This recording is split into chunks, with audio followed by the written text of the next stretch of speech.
Señor Mohamed, muchísimas gracias por aceptar esta entrevista de Euronews, precisamente ahora, después del contraataque de Irán a Israel. Llevamos 6 meses de guerra. ¿Está tomando el conflicto una nueva vía? Son 192 días desde el comienzo del genocidio que está perpetrando Israel en contra de nuestro pueblo. Y desde el primer día advertíamos que Israel estaba interesado en expandir esta confrontación bélica hacia otros actores e involucrar a otros, especialmente sus aliados, empezando por Estados Unidos y otros. Y aparentemente está logrando algo de este objetivo, porque mientras el mundo en este momento está pendiente de lo que ocurrió o el contraataque iraní en contra de Israel, Israel sigue perpetrando el genocidio en la Franja de Gaza y en Cisjordania, pero ya esto pasa a segundo plano. Está claro que Israel está haciendo todo lo posible para arrastrar el mundo a una guerra mundial, y todo por los ojos de un corrupto que es el primer ministro, que para perpetuarse en el poder hará todo lo posible, aunque cueste una guerra mundial. ¿Estamos a las puertas de la Tercera Guerra Mundial? Yo pienso que tal vez estemos viviendo una guerra mundial, porque lo que tenemos como referente de guerras mundiales, la primera y la segunda, hay que considerar que estamos viviendo en un momento distinto, y esto, si consideramos Ucrania, Palestina, Irán, los riesgos de otros sitios, Taiwán, China, tal vez estemos en una guerra mundial. Y algunos actores sí pretenden que se produzca esta guerra mundial en tono más alto. Hasta ahora han sido focos limitados, pero pueden expandirse y subirse de tono en cualquier momento, con una desorientación de la política norteamericana y lamentablemente de sus aliados europeos, que no alientan una salida con sabiduría de los problemas del mundo. ¿Son esos, señor embajador, Estados Unidos y los aliados europeos quienes estarían, según ha dicho, bueno, pues propiciando esa posible tercera guerra mundial? ¿O qué agentes internacionales? Mire, no sé si están propiciando conscientemente, pero seguirle la corriente a un corrupto como es el genocida Netanyahu y su gobierno fascista, de alguna forma los están arrastrando a estas posiciones que tal vez inconscientemente los están llevando a sitios indeseables. Pero no juzgamos las intenciones de nadie, se juzgan los hechos. Y los hechos es que estamos enfrentándonos a una situación sumamente delicada y que puede estallar un conflicto de proporciones. El presidente del gobierno español, Pedro Sánchez, ha propuesto la vía de los dos estados, del Estado israelí y el Estado palestino. ¿Ha podido hablar con él? ¿Cree que es una posible solución? Sí, he tenido el honor de entrevistarme con el presidente Sánchez, y aquí me gustaría destacar que en estos momentos aquellos que actúan sobre la base de sus propios principios y valores son considerados distintos, y la verdad es que esto debería ser el común de los líderes que deberían actuar sobre las bases del derecho internacional, las convenciones, los valores humanos, los derechos humanos, y no hay que verlos como algo raro o algo excepcional. Afortunadamente hay algunos, como el presidente Sánchez y otros, que están actuando conforme a los principios que han gobernado el trabajo político internacional durante mucho tiempo y que en los últimos años estamos viendo que muchos actores internacionales se están alejando de estos principios. Yo quiero destacar que la posición española ha demostrado una gran capacidad de iniciativa, gestión y liderazgo, y lo demuestra que hay varios países que han seguido la línea de España, y esto habla bien de la gestión y el liderazgo de España, y también habla bien de los otros que comparten esta línea. Y esperamos que esto se generalice por el bien de la humanidad, porque esta situación que se vive en Palestina y este genocidio no amenaza solamente al pueblo palestino y su existencia, sino amenaza a la convivencia, la estabilidad y la paz del mundo. Desgranemos precisamente esa gestión que usted alaba del presidente español Pedro Sánchez, que se encuentra en una gira internacional recabando apoyos. Sánchez ha propuesto la apertura inmediata de corredores humanitarios, una conferencia internacional de paz, un alto el fuego inmediato y la solución de los dos estados. ¿Le parecen suficientes esas 4 propuestas?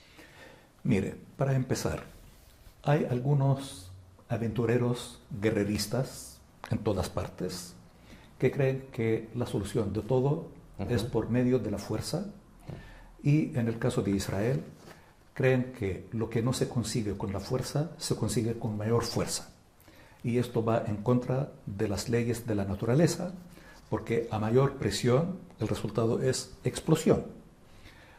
Y otros que sí creen que la solución tiene que ser política, inclusive en una situación, en un conflicto bélico, la solución tiene que ser política.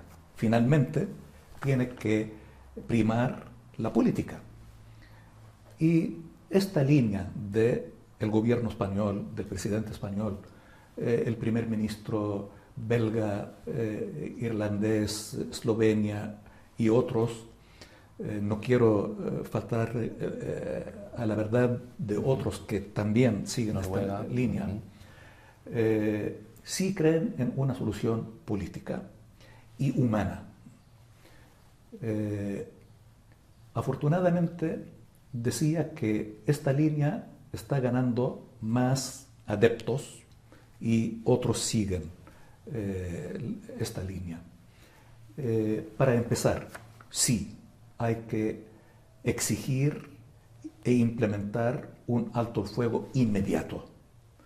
Los corredores humanitarios, pero urgentes, incondicionalmente, porque algunos se conforman con los anuncios. Y este es el caso de Estados Unidos, cuando hace un par de semanas exigió apertura de otros pasos fronterizos y aumento de la ayuda humanitaria. Israel se conformó con el anuncio y Estados Unidos quedó satisfecho con que Israel anunció la apertura de otros pasos fronterizos, pero esto no se implementó y quedamos en el anuncio. Y luego la solución política. Mire, esto de la solución de 2 estados no es una demanda palestina, porque fue un proyecto político norteamericano que el mundo acogió y Palestina también. Y hablar de 2 estados es un engaño, porque hablar de 2 estados es poner a las 2 partes en igualdad de condiciones. Y si el mundo está a favor de una solución de 2 estados, tiene que tratar a las 2 partes por igual. Aquellos que reconocen a Israel tienen que reconocer a Palestina. Aquellos que defienden la existencia de Israel tienen que defender la existencia de Palestina y suministrar los instrumentos para que se implemente esta llamada solución de 2 estados. Pero seguir hablando de esto como una consigna, como un recurso lingüístico que incluyen en los comunicados, declaraciones, conferencias, la verdad es que no va a conducir a ningún lugar. Hay que actuar en serio y conforme a los anuncios y no conformarse con las consignas. ¿Ha podido hablar con la embajadora israelí en España? ¿Ha tenido alguna conversación con ella desde que se inició el conflicto? No. Yo la escucho y la verdad es que no tenemos nada que compartir. ¿Es partidario de denunciar a Netanyahu ante la Corte Penal Internacional, como han sugerido algunos políticos españoles? No solamente a Netanyahu, sino a todo el conglomerado gobernante en el Estado de Israel, que sí han cometido crímenes de guerra. Hay que recordar que desde el año 2016 Palestina presentó a la Corte Penal Internacional una demanda por posibles crímenes de guerra en contra del Estado de Israel. Y luego de mucho tiempo de investigaciones, la Corte Penal Internacional anunció que sí tenía jurisdicción y autoridad para abrir un caso. Lamentablemente, una vez más, nuestros amigos europeos y norteamericanos aparentemente han creado estos instrumentos solo para juzgar líderes del tercer mundo, porque en el año 2018 el señor Trump, presidente norteamericano de entonces, aplicó sanciones sobre los fiscales y jueces de la Corte Penal Internacional por admitir el caso de posibles crímenes de guerra en contra de Israel. Entonces, lo que es lógico es que estas instancias jurídicas fueron creadas como instrumentos que serían necesarios para implementar justicia mundial. Y no es exclusivo ni excluyente. Hay unos parámetros, hay unas bases, y si se aplica sobre algunos, hay que aplicarlos. Y si hay palestinos que han cometido crímenes de guerra, hay que juzgarlos también. Y no hay excluir a nadie. Israel ha perpetrado crímenes de guerra a lo largo de toda su historia y siempre ha actuado impunemente porque cuenta con el apoyo, protección y blindaje de parte de Estados Unidos, Alemania, Gran Bretaña y otros. Ha mencionado Alemania, un país europeo. Usted es crítico, entiendo, con algunos países europeos, pero quisiera profundizar en el papel de la Unión Europea como unión de naciones. Josep Borrell, el jefe de la diplomacia europea, ha propuesto un plan para la paz en 10 etapas. Quisiera saber su opinión al respecto y también, en general, de la diplomacia que se está haciendo a nivel paneuropeo. Mire, usted dijo que yo soy crítico con algunos europeos, y sí, soy crítico, y esto no es ofensivo, porque nadie es perfecto, y no tenemos que ser todos con las mismas ideas. Tenemos, lógicamente, distintas realidades y diferentes opiniones, y es lógico que pensemos distinto. Lamentablemente, en Occidente prima un pensamiento de que todos tenemos que seguir la línea de Occidente. Ellos han creado moldes y aplican estos moldes sobre otras realidades. Y aquellos que pensamos distinto, entonces somos relegados y calificados como términos que no quiero mencionar.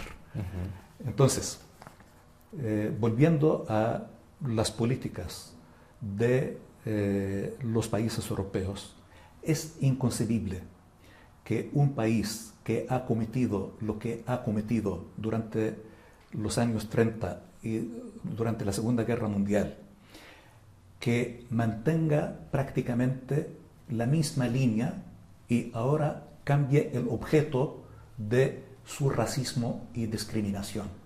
Alemania, me refiero a Alemania. ¿Usted cree que Alemania está actuando ahora como lo hizo durante la Segunda Guerra Mundial?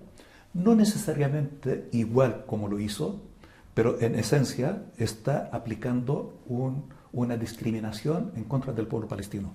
El fin de semana último, Alemania prohibió una conferencia de activistas pro-palestinos y se jactan de ser defensores de los derechos humanos, de la libre expresión, de las libertades personales, etc. ¿Dónde están estas libertades cuando se trata de el derecho de manifestar el apoyo de ciudadanos hacia uno u otro? A cambio, todo lo que se hace por Israel es aplaudido, es apoyado y es alentado. Esto es racismo, pero ahora se aplica sobre otros. Ahora, con respecto a la Unión Europea, estamos conscientes que es un conglomerado heterogéneo, donde hay diferentes componentes y actores, y no todos piensan iguales. Y entendemos que el mecanismo de trabajo no es el más efectivo, porque trabajar sobre la base de consenso en un conglomerado de 27 componentes es difícil. Así que nosotros respetamos a nuestros vecinos europeos y creemos que son los más cercanos geográficamente a nuestra realidad y son los que más pueden ser perjudicados por la desestabilización de nuestra región. Por lo tanto, creemos que debe haber una línea de diálogo y de comunicación, pero sin discriminación ni condiciones. Y el trato tiene que ser de iguales. No hay grandes y pequeños. Simplemente hay seres humanos, estados, hay derecho internacional, hay convenciones, hay instrumentos internacionales que hay que respetar y hay que ser congruente. Lamentablemente vemos mucha incongruencia de parte de Europa. Lógicamente, hay personajes que realmente son admirables por mantener el valor de decir las cosas como son, como Josep Borrell, que ha tenido la cordura y la sabiduría, además del equilibrio, de no perderse dentro de este trajín. Y ojalá muchos sigan el ejemplo de este hombre sabio. Vayamos al Consejo de Seguridad de la ONU. Ha tardado, pero finalmente en una de sus últimas resoluciones sí ha pedido un alto el fuego. ¿Qué le parece el papel que está tomando y por qué no se cumple ese alto el fuego? Esto es algo que ha sido una constante. Estados Unidos y otros países occidentales que han abusado del llamado derecho a veto. Siempre cuando se trata de Israel, Israel tiene un trato especial que no tienen los demás y tiene el privilegio de contar con el veto norteamericano. Hay que recordar que Estados Unidos ha abusado de este derecho varias veces con respecto al alto el fuego. Ha habido varias iniciativas y propuestas de otros integrantes del Consejo de Seguridad que vetó Estados Unidos. La única vez, si no me equivoco, el 25 de marzo, que no lo vetó, se abstuvo, pero inmediatamente anunció que esto no era de obligatoriamente su implementación. Entonces le daba luz verde a Israel para continuar con el genocidio. Y luego de prácticamente 3 semanas de aquello, hasta el momento no se ha implementado y pasa como si nada. ¿Por qué? Porque Estados Unidos apoya a Israel en lo que haga. Hamás e Israel llevan semanas negociando para intentar alcanzar esa tregua. ¿Qué hace falta para que lleguen a un acuerdo? Voluntad y presión. Nuevamente, Borrell, hace un par de meses, y con razón, dijo que hay que imponer ciertas soluciones, porque este es otro tema que algunos europeos y Estados Unidos, cuando se refieren a la llamada solución de 2 estados, que tiene que ser producto de las negociaciones. Pero ¿negociaciones de qué? Si Israel ha anunciado una y otra vez que no va a permitir un Estado palestino. Entonces, ¿qué vamos a negociar? Si desde un principio hay condiciones de que no habrá un Estado palestino con el consentimiento de Israel y siguen insistiendo que tiene que ser producto de negociaciones. No. Cuando se creó el Estado de Israel, se creó con una decisión de la comunidad internacional que se impuso. Y ahora la solución tiene que ser impuesta porque falta voluntad de parte de la potencia de ocupación israelí. Yendo al origen del conflicto actual que tenemos ahora mismo bélico entre Israel y Hamás, ¿considera que los actos de Hamás fueron actos terroristas? Mire, desde que comenzaron los acontecimientos, muchos creían que todo comenzó el 7 de octubre. Y nosotros sosteníamos que esto es muy anterior y esto es una consecuencia, no es la razón, no es el motivo. Y como lo fue, hubo otros episodios similares. Y yo personalmente decía que el mundo en Occidente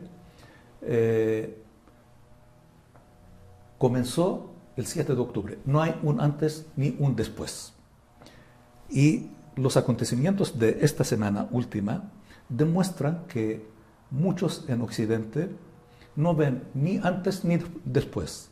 Fíjense, la semana pasada Israel bombardeó el consulado iraní en Siria y no hubo condena de parte de los países occidentales.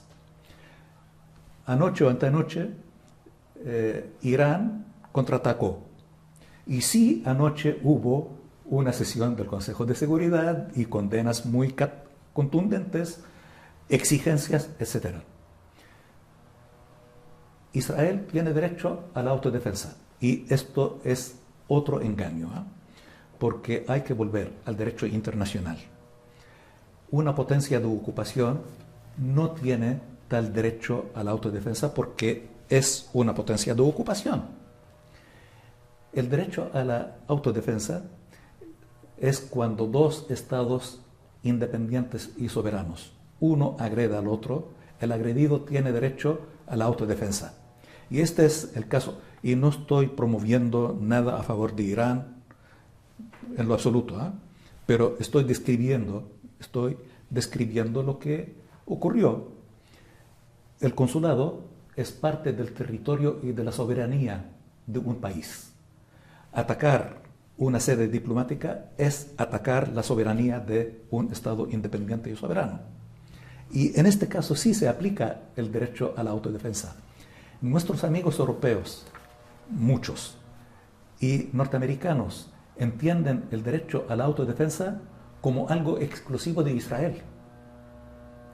Y no, esto comenzó hace más de 75, prácticamente 76 años, y estos episodios se han repetido una y otra vez, y yo les puedo asegurar, este episodio puede concluir con la voluntad de la comunidad internacional.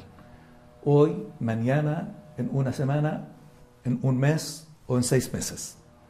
Pero si no se da solución de cuajo a esto, una solución política que reconozca los derechos legítimos del pueblo palestino y permita a nuestro pueblo ejercer estos derechos inalienables, este episodio se va a repetir una y otra vez. Por eso hace falta una solución. Y esto de condenar toda muerte de todo ser humano es condenable y no es exclusivo. Nadie le pregunta a un embajador de Israel si condena el genocidio que comete en contra del pueblo palestino. Ni siquiera aceptan que son víctimas los palestinos, porque tienen el monopolio de ser víctimas y nadie más puede ser víctima. Por lo tanto, estamos hablando de que se cometen actos terroristas de ambos lados, por parte de Hamas y por parte de Israel.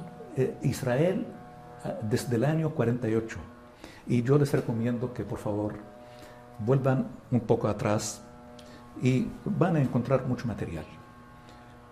Los primeros ministros israelíes, Menachem Begin e Yitzhak Shamir, eran perseguidos por la justicia británica por terroristas. El Haganah, Stern y Lehi, movimientos terroristas que han cometido tales actos no solamente en contra de los palestinos, sino en contra de sus aliados británicos. Mire, durante tanto tiempo se alabó la lucha de los pueblos por la liberación nacional y nadie tildó al pueblo vietnamita y su lucha de terrorismo, o al pueblo argelino y su lucha por la liberación nacional como terrorismo. Y puedo citar muchísimos ejemplos. Simplemente vivimos en un mundo del eurocentrismo donde se imponen conceptos y parámetros a su antojo. Califican y descalifican. Lo que hace Israel es autodefensa. Y la verdad es que es terrorismo de Estado que comete el Estado de Israel. Lo que hacen los palestinos es terrorismo. ¿Por qué el pueblo palestino no tiene derecho a la autodefensa? ¿Por qué el pueblo palestino no tiene derecho a la libertad y a tener su Estado independiente y soberano como los demás?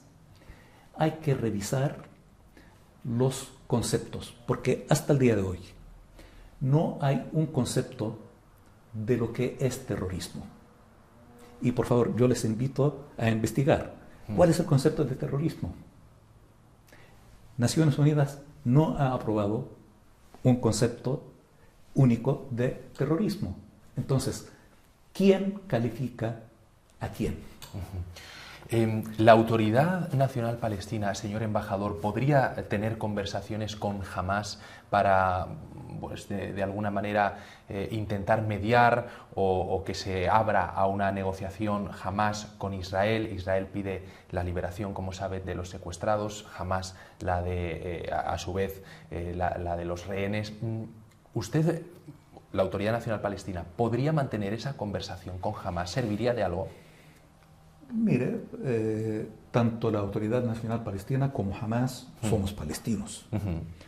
Y somos un pueblo heterogéneo, como todos. Y es algo que valoramos mucho, la diversidad.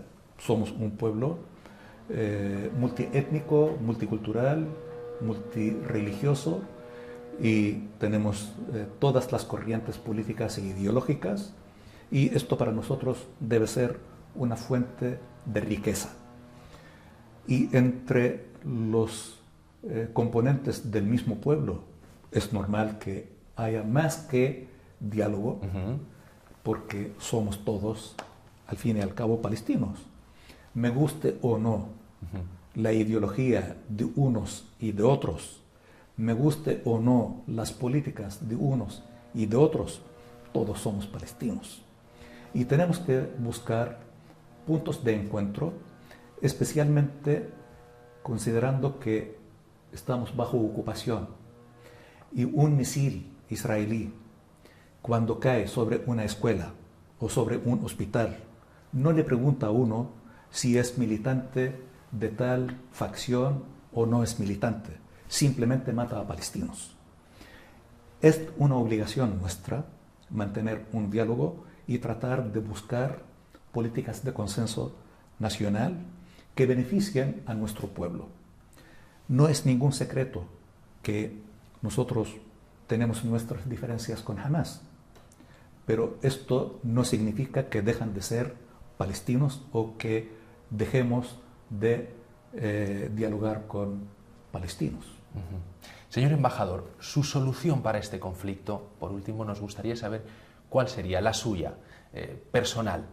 ¿Qué propone para solucionarlo? Mire, con la reserva que tengo sobre el concepto de conflicto, porque esto no es conflicto, esto es colonialismo, esto es ocupación, la solución aceptable es la llamada solución de dos estados, pero dos estados iguales, donde el pueblo palestino puede vivir libremente y puede desarrollarse con su propia identidad nacional y proyectarse hacia el futuro, tomar su sitio entre las naciones y volver a aportar a la civilización humana como lo ha hecho a lo largo de su historia. Esta es la solución.